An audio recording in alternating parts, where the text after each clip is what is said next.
আইনে পরিণত হওয়ার প্রায় 4 বছর পর ভোটের মুখে সোমবার জারি হলো সিএ এর বিজ্ঞপ্তি। এর ফলে দেশ জুড়ে চালু হলো নাগরিকত্ব সংশোধন আইন বা সিএ। এই আইন অনুযায়ী বাংলাদেশ, পাকিস্তান ও আফগানিস্তানের ধর্মীয় সংখ্যালঘুরা অর্থাৎ হিন্দু, বৌদ্ধ, জৈন, শিখ, পার্সি, খ্রিস্টানরা যদি ধর্মীয় উৎপীড়নের কারণে ভারতে আশ্রয় নিতে চান, সেক্ষেত্রে তাদের নাগরিকত্ব দেবে ভারত। বাঙালি হিন্দু যেখানেই ধর্মের জন্য অত্যাচারিত হবে পৃথিবীতে, তাদের এই পশ্চিমবঙ্গে আসার অধিকার আছে, কারণ তাদের জন্যই পশ্চিমবঙ্গ ডক্টর শ্যামাপ্রসাদ মুখার্জি, মেঘনাথ সাহা সহ প্রমুখেরা তৈরি করেছে। আজকে আমি যেটুকু বলতে চাই, যদি কোনো বৈষম্য হয় সেই জিনিস আমরা মানি না।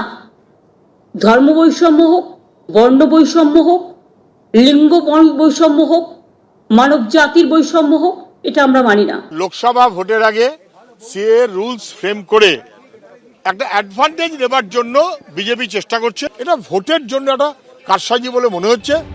2019-এর 12ই ডিসেম্বর রাষ্ট্রপতি স্বাক্ষরের পর নাগরিকত্ব সংশোধনী বিল আইনে পরিণত হয়, কিন্তু তারপর প্রায় 4.5 বছর কেটে গেলেও সেই আইন কার্যকর হয়নি। অবশেষে লোকসভা ভোটের আগে বিজ্ঞপ্তি জারি হলো, চালু হলো সিএ। বিজেন্দ্র সিংহ, দীপক ঘোষ ও প্রবীর চক্রবর্তীর রিপোর্ট, এবিপি আনন্দ।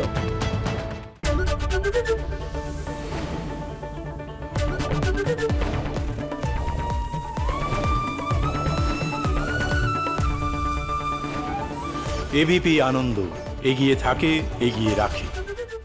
পালিয়েছে তাই নাকি? রাত্রে বাংলা গুজব চায় না, বাংলা খবর চায়। বাংলা খবর, বাংলার খবর। শুনতে পাচ্ছি না, বল না। আরে 10 টাকাটা ব্যাপার নয়, আজকে 40 টাকা দিচ্ছি, কারণ 40 টাকা। বাংলা গলাবাজি চায় না, বাংলা খবর চায়। বাংলা খবর, বাংলার খবর।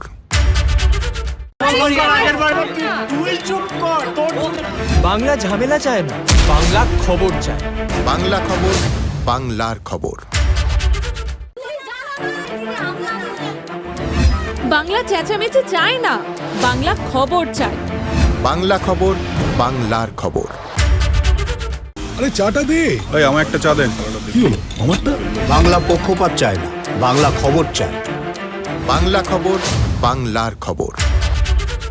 সত্য অন্তহীন, সত্যের খোঁজও তাই, সত্য সন্ধানে তাই আমরা অক্লান্ত, অকুতভয়। এবিপি আনন্দ নতুন ভাবনার প্রতীক, যা মনে মুক্ত, তথ্যে যুক্ত এবং যাবতীয় সীমানার বাঁধন থেকে মুক্ত। সীমা না শব্দটির মধ্যে লুকিয়ে আছে মানা শব্দটি, যেন চোখ রাঙানি এক অদৃশ্য বেড়াজাল, যা আটকে রাখে আমাদের এক ছোট্ট গণ্ডির মধ্যে। একমাত্র সঠিক খবরই গড়ে তুলবে এক মুক্ত সমাজ। সেই জগৎ গড়ার লক্ষ্যে কোনো সীমানার ঠুকুটি আমরা মানব না। এবিপি আনন্দ, এগিয়ে থাকে, এগিয়ে রাখে।